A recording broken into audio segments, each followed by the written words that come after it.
ሰላም ለእናንተ። ይህ ቪዲዮ በዋነኝነት ለወንዶች ነው። ሴቶችን ማርመጥ ትችላላችሁ። ወንዶች እንደምን አላችሁ? እኔ በራሴ ከፍተኛ የሆነ የሰራሁት ጥፋት አለ ህይወቴ ላይ፣ በፍቅር ጉዳይ ላይ፣ ተቃራኒ ጾታ ጋር በመኖር ጉዳይ ላይ። እኔ ብቻም አይደለሁም፣ በእኔ ዕድሜ ያሉ ሁሉ የምታዩቸው ወንዶች ሁሉ በአንድ ወቅት የሰሩት ትልቅ ጥፋት አለ። እሱ ምንድን ነው? በውበት መሸነፍ ነው። እውነት ነው፣ ዓለም ላይ ብዙ ጊዜ ውበት ያሸንፋል። ለዛ ነው ብዙ ነገስታቶች ስልጣን በያዙ ቅጽበት ሁሌም ቢሆን ስቴዲየሞችን፣ ፓርኮችን፣ ብዙ ቦታዎችን የተለያዩ ፕራይም ሚኒስቴሮች፣ ፕሬዚዳንቶች ያስውባሉ። ምክንያቱም ውበት ባለበት ቦታ ሁሉ አመፅ ጸጥ ይላል።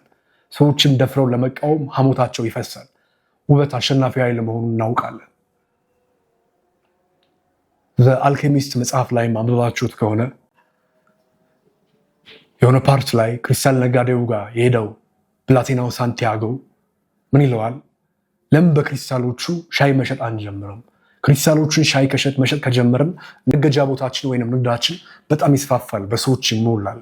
ከዛም በኋላም ማሳያ መደርደሪያ ውጭ ላይ ሾሩም እንደሚባለው አለ አይደለ? እናስቀምጣለን ቆንጆ የሆኑትን ክሪስታሎች መርጠን። ምክንያቱም ውበት ትልቁ ምድርን የሚቆጣጠር ኃይልና የሰዎችን ልብ የሚያሸንፍ ነገር መሆኑን ተምሬያለሁኝ። ስለዚህ እንደዛ ካደረግን ገበያችን ይጨምራል ይለዋል። ከዛ በኋላ የሚፈቅድለትና ገበያቸው የምርም ይጨምራል። እና እዛ መጽሐፍ ላይም በደንብ ያስተምራል ውበት ምን ያህል ኃያል እንደሆነ። ይህም የገባቸው ብዙ ሰዎች፣ በስልጣን ላይ ያሉ ሰዎች በተለይም ይህን ነገር ያደርጋሉ። እንዲሁም ሰዎች ባላቸው የመጀመሪያ ትውውቅ ላይ በቻሉት መጠን ውብ ሆነው መስለው ለመታየት ለመቅረብ ይሞክራሉ። ምክንያቱም ሰዎች በሚያዩት ነገር ስለሚታለሉና እንዲሁም ደግሞ ውብ ሆነ ያዩትን ነገር ጥሩም ሆነ መጥፎም ሆነ ጥሩ ነው ብለው የመወሰን አደገኛ የሆነ ያለማገናዘብ ችግር እንዳለባቸው ስለሚያውቁ ሰዎች ውበትን በእጅጉ ይጠቀሙታል። ዛሬ ግን ከውበት ወደ ልብ እንድትመጡ ነው የምመክራችሁ፣ ሀሳቤን የማገራችሁ። እኔ ከውበት ወደ ልብ መጥቻለሁ። ተማሪ ያለው ትዝ ይለኛል፣ ወደዚህ ንቃት ሳልመጣ እንደውም ልጅ ሆኜ ከ7ኛ ክፍል ጀምሮ ኦልሞስት እስከ 10ኛ ክፍል እንዲሁም ዩኒቨርሲቲ አድማስ ዩኒቨርሲቲ ስማረም ጭምር በጠቅላላው ከ7 ዓመት በፊት የነበረ ህይወቴ በሙሉ ቆንጆ በማሳረር ላይ መሰረት ያደረገ ነበር። ቆንጆዋን መርጬ ማሳረር። የትምህርት ቤታችሁ ቆንጆ ማንነት ችለዋለሁ ይሄድና ማለት ነው የሆነ ትምህርት ቤቱ እንትና ራስ ሲለኝ እሷን እሄዳለሁ፣ አውራለሁ፣ እግባባለሁ። በአንድ ቀን በሁለት ቀን ልስማት እችላለሁ። ሌላ ነገሮችን ማድረግ ካለብን ምናልባት የሆነ ከፍተኛ የሆነ ነገር ላይ ባንደርስ ልጆች ስለነበርን መነካካቱ ምንም ይኖራል።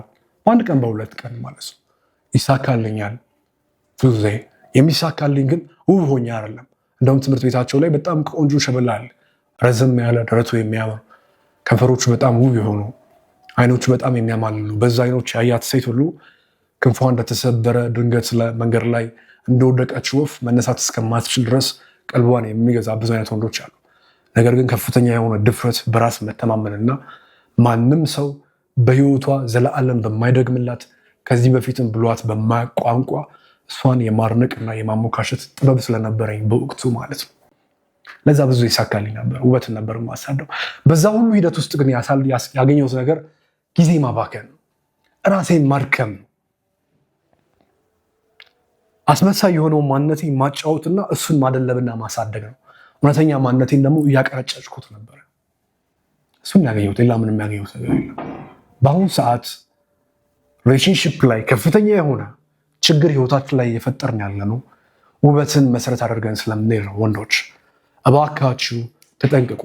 ውብ ፊቶች ዘላለማዊ አይደሉም። ውብ ፊቶች፣ ውብ መልኮች፣ ውብ አካል ልጆቻችንን አያሳድግም። ትዳራችንን ሰላም አይሰጥም። ወጣትነታችንን በሰላም መርቶ የምንፈልገው ስኬት ላይ እንድንደርስ አያደርግም። አይታችሁ ከሆነ ብዙውን ጊዜ ሰዎች ሀብታቸውን ሲገነቡ ያላቸውን ቦታ በማህበረሰቡ ዘንድ ከፍ ሲያደርጉ፣ ኢቨን ተረት ላይ ድሮ ልጅ ሆነን ስናነብ አይተህ ከሆነ ለስልጣን እድገት ሲባል ንጉሱ ሚስቱ ውብ የምትባል ሴት አለች። ምክንያቱም ያውቃል እረኛ እያለ በጣም ውበትን ቢፈልግም ቆንጆ ሴቶችን መንካት ቢፈልግም ንጉስ ሲሆን እንደፈለገ ማድረግ እንደሚችል ስለሚያውቅ ሁሉም ሰው የምር የምትረዳውን ተጠቅሞ ነው ራሱን ያሳደገው። ስለዚህ ለወንድ ልጅ ከፍታ፣ ይህም ማለት ግን ስታድጉ ወስልት እያልኩ አይደለም። እንደዚህ የተጣመመ መልከታም እንዳይኖር እያልኩ ያለሁት ወንድ ልጅን በክብር የሚያኖረው ልጆቹን በጥበብ የሚያሰለጥንለት ትዳሩን ሰላም የሚያደርገው ከብዙ ረብሻ ከብዙ ጋጋታ ራሱን ጤናማ አድርጎ ለመኖር የሚረዳው ትልቁ ጉዳይ መልካምነትና ልብን መመልከት ሲችል ነው። ከሁሉ በላይ አንድ ወንድ እድለኛ የሚባለው መች ነው? ውበት ከደም ግባት ጋርና ከመልካምነት ከቀናነት ከንጹህ ልብና ከአዛኝነት ጋር የተላበሰች ሴትን ማግኘት ሲችል ነው። ሌላኛውስ በሁለተኛ ደረጃና ትልቁ ጉዳይ ሁላችንም መምጣት ያለብን ጉዳይ ደግሞ ምንድን ነው? ልብን፣ እይታን፣ መልካምነትን መሰረት አድርጎ መጓዝ ሲችል ብቻ ነው። የብዙዎቻችን ችግርና የብዙዎቻችን ትዳር ህይወት መንገድ የፍቅር ህይወት የፍቅር ግንኙነት እየተበላሸ ያለው መሰረታችን ውበት ስለሆነ ነው። የመጀመሪያውን ጉዳይ እስኪ እንመልከት። አሁን ላይ ውበትን መሰረት አድርገ የምትንቀሳቀስ ከሆነ እመነኝ ጊዜው ይገድላል። የትኛውም በአሁኑ ሰዓት እድሜውን 20 ዓመቱ ላይ ነቅቶ ይህን ጉዳይ እርግፍ አድርጎ እስካልተወው ድረስ ቆንጆ ሴትን ብቻ በመፈለግና ቆንጆ ተብላ የምትጠራ ሴትን እንደ ማህበረሰቡ ቆንጅና ቢለያይም እሱ ባለበት ሁኔታና ባለበት ሀገር ባለበት ሁኔታ ባለበት ማህበረሰብ ባለበት ስፍር እንደ ጓደኞቹ ምልከታና እንደ ራሱ ፍላጎት ቆንጆ ብሎ የሚያስባት ላይ ብቻ የሚሮጥ ከሆነ በእርግጠኝነት ህይወቱ በሙሉ ይበላሻል። እመነኝ፣ የትኛዋም ቆንጆ ሴት ያንተ አይደለችም፣ ተራ ደርሶ በምንም አይነት ተአምር ያንተ አይደለችም ሆናም አታውቅ። የትኛዋም ውብ ሴት ብዙ አማራጭ አላት።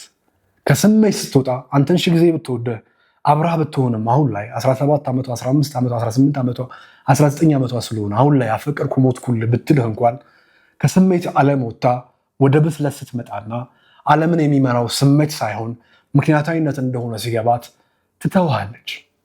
በእርግጠኝነት እንዳልነበርክ ትተውሃለች። ከዚያ ያኔ አንተም ሴቶች አይታመኑ ምናምን ለብር ብለው ይተዋል ትላለህ።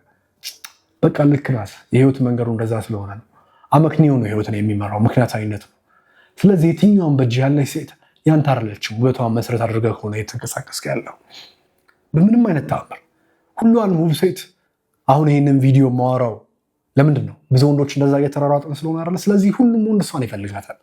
ከአንተ የተሻለ አቅም ያለው፣ እውቀት ያለው፣ ሀሳብ ያለው፣ ስሜት ያለው፣ ፍላጎት ያለው፣ አክብሮት ያለው፣ ገንዘብ ያለው፣ ልምድ ያለው፣ ጨዋታ ያለው፣ ዝና ያለው ይፈልጋታል። ለህይወቱ ባይፈልጋት እንኳን ለአንድ ቀን ማጣጣሚያ ይፈልጋታል። እሷ ደግሞ ይሄን ነገር ባስለመዷት ቁጥር አንተን የምትተማመንብህ መውደቂያ ታደርግህና እነሱን ደግሞ ህይወቷን መገንቢያ ታደርጋቸዋለች። የባላ ሚና ተጫውታ ታጫውታችኋለች ማለት ነው። አንተ በረኛ ትሆናለህ። አንተ ኳሱን አትጫወትበትም፣ በእጅ ብቻ ነው የምትይዘው። ከአደጋ ትጠብቀዋለህ ኳሱን። 12 ወንዶች ግን ይጫወቱበታል ኳሱን። ባርለ እሷንም ታበላሻታለህ በጊዜ ሂደት ውስጥ። ውበትን መሰረት አድርገህ ከሆነ ከነፍኩልሽ አበርኩልሽ የምትለው በጣም ነው መውዳት። ትምህርት ቤት ውስጥ ለምን ሁሉም ሰው ስለሚፈልጋት፣ ፀጉሯ ረዥም ስለሆነ፣ ቆንጆ ስለሆነች፣ ቀይ ስለሆነች። ከዚህ አስተሳሰብ 25 ሳይሞላችሁ ውጡ። ከ20 ዓመት በላይ ከፈላችሁም ካላችሁ ከዚህ ነገር ቀጥታ መውጣት መቻል አለባችሁ። ህይወታችሁን በሙሉ የሚያበላሽ ከፍተኛ የሆነ ነቀርሳ ነው። የትኛዋም ውብ ሴት ያንተ አይደለችም፣ ተራ ደርሶ ነው። ይህ የዓለም እውነት ነው። ይህ ሊገባ ይገባል። አማራጭ አላት። እመነኝ ማለት ነው። እመነኝ፣ የትኛዋም ውብ ሴት አማራጭ አላት። የትኛዋም ወንድ ቢያወራት ደግሞ የትኛዋም ልቧ መልካም ያልሆነና ያልተማመነችበት ሴት ሌላ ወንድ ለማውራት ወደኋላ አትልም። የትኛዋም ማለት ነው። ደግሞ ብዙዎቻችሁ ይህንን ታውቃላችሁ። ይህንንም እያወቃችሁ ነው የምትጃጃሉት። ስለዚህ ከዚህ መጃጃል ውጡ። ብዙዎቻችሁ ፌክ አካውንት ከፍታችሁ ተወራቻላችሁ ሴቶቻችሁ እና ሲያወሩ ኢቭን ኔክድ ፒክ ሁሉ ሲልኩ የራቁት ፎቶ ታያላችሁ። ግን አሁንም ድረስ ተስፋ አትቆርጡ። ይሄ ምን ይባላል? በስሜት መነዳት አለመብሰል ይባላል። ምክንያታዊ ለመሆን ይባላል። ስለዚህ ወደ ምክንያታዊነት ነው። ውበት መሰረታዊ አይሆንም ለፍቅር ለህይወት። ወንዶች በወንድ ቋንቋ አውራችሁ የዋሃቱ ከራሴ ታሪክ አስተማርኳችሁ መሆኛቱን። ሌላው ጉዳይስ ምን ይመስላችኋል? ሌላው ትልቁ ጉዳይ መሆኛቱን። ሰዎች ውብ ስለሆኑ መልካም አይደለም። በጣም የሰው ልጅ ትልቁ ጥፋት ምድር ላይ ሲኖር ከጥንት ጀምሮ እስካሁን ድረስ አንድ ሰው ውብ ሲሆን፣ በተለይም ሴት ልጅ ውብ ስትሆን በጣም ቀናና መልካሙና ነው የምታየን። ብዙ ወንዶች በጣም ደደቦች ነው። ይሄ በጣም እንጭጭነት ነው፣ አለመብሰል ነው፣ አለማወቅ። እኔ በጣም አፍራለሁ። በዛ ደረጃ እንዴት የሰው ልጅ ይዘቅጣል ብዬ ራሴን ማለት ነው። ነገር ግን ደግሞ በጣም ድንገትም እኮራለሁ። ከዛ ዝቅጠት መውጣት የቻለ ምን ያህል ጀግና በሆን ነው ብዬ ማስባለሁ። ምክንያቱም ወንድ ልጅ ጀግና ብርቱና ታላቅ የሚባለው ህይወቱ ላይ ስህተት ስላልተገኘ ወይንም ፍጹም በሆነ ትክክለኛ መንገድ ህይወቱን መምራት ስለቻለ አይደለም። የትኛውም ስህተቱና የትኛውም ውድቀቱ ሊያስቆመው ስላልቻለ ነው የሚፈልገውን ነገር ለማሳካት። እሱ ነው ጀግና ማለት እንጂ ያልተሳሳተ አይደለም። ጀግና ማለት ስህተቱ ያላስቆመው ተስፋ ያላስቆረጠው ነው። ስለዚህ በጣም እደነቃለሁ። ከዛ አዝቅት እዚህ ላይ መድረስ የቻልኩ አሁን ካለሁበት የት መድረስ እንደምችል ሳስብም ያንን ለማሳካት እፋለማለሁ። አለምኝም ምኞቴ መሆን ጠላት ነው እና የሰው ልጅ ትልቁ ስህተት ውብ ሆና ስናያት፣ በተለይም ወንዶች ሴቶችን በጣም መልካም ትመስለናለች። ኢቭን ማህበራዊ ሚዲያ ላይ በጣም ውብ የሆነች ሴት ቀስ ብላ የምታወራ ከሆነ ስርዓቷን ጠብቃ የምትናገር ከሆነ በጣም እንደ ጨዋ ችን ነበር እንጂ ማግባት ብለን እናስባለን። ሰው ማንነቱን የምትረዱትና የምታውቁት አብራችሁ በአካል የተለያዩ የህይወት እንቅስቃሴን ስታደርጉ ብቻ ነው። ማህበራዊ ሚዲያ ላይ በምታዩት አይደለም፣ ሰፈር ውስጥ በምታዩት አይደለም። ያማ ማስክ ነው፣ ሶሻል ማስክ ነው። እኛ ሰፈር ውስጥ በጣም ቆንጆ ቆንጆ ልጆች አሉ። ለምሳሌ እንደውም በጣም የሀብታም ልጆች ባድመ ይባላል ሰፈር። በጣም ውብ ሴቶች ማለት ነው። ሰፈር ውስጥ በጣም ጨዋ ናቸው። እሑድ ቤተክርስቲያን አይቀርም። ቅዳሜና እሑድ ፕሮቴስታንቶችም ቸርች ናቸው። ጁማ መስጊድ የሚሄዱ ሴቶች ናቸው። አብዛኛውን ቀን ከክላስ እየፎረፉ የቀን ናይት ክለብ ነው የሚሆኑት። ነገሮች ሁሉ የተበላሹ ናቸው። በእርግጠኝነት እኛ ሰፈር የመጣ አዲስ ሰው ሁሌም ቢሆን ከአንዷ ፍቅር ይዘዋል። እኛ ሰፈርም አዲስ ተከራይተው የሚመጡ ወጣት ልጆች ሁሌም ከነዛ ሴቶች ፍቅር እንዳያዛቸው ነው። ለምንድነው ስትሏቸው በጣም ጨዋ ናቸው፣ በዛ ላይ በጣም ቆንጆ ናቸው ይላል። ውበት የጨዋነት ማረጋገጫ አይደለም። ውበት የመልካምነት ማረጋገጫ አይደለም። አንድ ሰው ፊቱ እዚህ ጋር ስለተበላሸ ምናምን በቃ በጣም የጥርስ ሁኔታ ስለተዛባ በጣም ክፉ ነው ማለት አይደለም። ትልቁ ችግራችን ይሄ ነው። እንደዛ አይነት ሰው ስናል የሚዘርፈን ይመስለናል ወዘተ። የሰዎችን ልብ የምንፈትነው ወይንም ደግሞ የምንወስነው ወይንም የምንደመድመው ከገጻቸው አንጻር ነው። ይህ ከፍተኛ የሆነ የበታችነት ስሜት፣ ይህ ከፍተኛ የሆነ ድክመታችን። አንድ ሴት በጣም ቆንጆ ስለሆነች በጣም መልካም ናት ማለት አይደለም።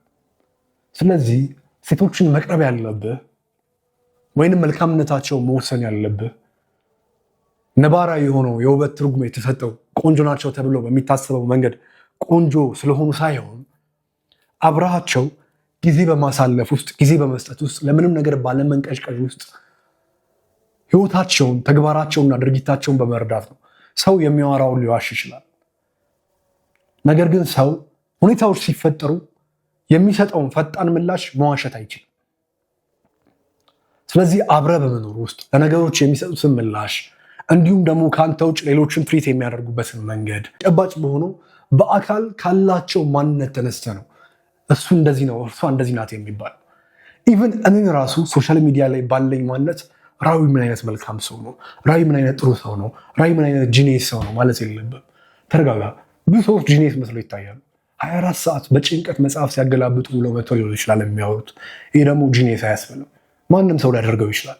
ፓሮቶፍም የተነገረው ይደግማል። አንተም ብትሆን ይህንን ጉዳይ ካልከው ታደርገዋለህ። ስለዚህ እኔም ጂኔስ ከማለት በፊት በጣም ምጡቅ ነው በጣም መልካም ነው ከማለት በፊት አብረህ ልትኖር ይገባል። በራሴ ሀሳብ ሳፈልቅ፣ ከትንሽ ነገር ትልቅ ነገር ስረዳ፣ በዕለት ተዕለት የህይወት እንቅስቃሴ ላይ ከሰዎች ጋር ባለኝ ግንኙነት ካፌ ውስጥ ተገናኝተን የሆነ ቦታ ሆነን የሆነ ችግር ውስጥ ስንገባ ያለኝን ምላሾች አይተህ ነው ማንነቴን ማጥራት ያለብህ እንጂ ካለኝ ገጽታና እንድታውቅልኝ በፈለግኩት መንገድ ራሴን ሶሻል ሚዲያ ላይ በገለጽኩት መንገድ አትወስን። እንደዛ እየወሰን ነው ብዙዎቻችን ፍቅር ውስጥ ገብተን ወንዶች ሁሉ ጅልና ሞኝ ሆነን የቀረ ነው። ስለዚህ ሞኝነት ይብቃ ብያለሁ። ከዛሬ ጀምሮ እንጭጫን ነው፣ ልጅነት አያጥቀን፣ መሆኛን ነው። እባካችሁ እንጭጫን ነው። ወጣቶች ወንዶች ውበት አያታለን። ምንም ነገር ውብ ሆኖ ቢቀመጥ ከኋላው ከባድ የሆነ ችግር ይኖርበታል። አትሊስት ሌላው ቢቀር ጊዜ እንስጣቸው። ቆንጆ ስለሆነች ሄደን ልጥፍ አንበል። የህይወታችን ውድቀት የሚጀምረው ያኔ ነው። ስለዚህ ከዚህ ነገር አብዝተን ራሳችንን እንጠብቅ። ስለነበረን ጊዜ ከልብ አመሰግናለሁ። ወንዶች ከልባችሁ እንዳዳመጣችሁን ተስፋ አለኝ። በየዕለቱ አጫጭር ሀሳቦችን ከዚህ ጋር የተገናኙ መስማት ከፈልጋችሁ ከ5 መስመር ከ4 መስመር ያልበለጡ በዚህ ቴሌግራም ቻናል ጆይን አድርጋችሁ ማደመጥ ወይንም ማንበብ ትችላላችሁ። አመሰግናለሁ። መልካም ጊዜ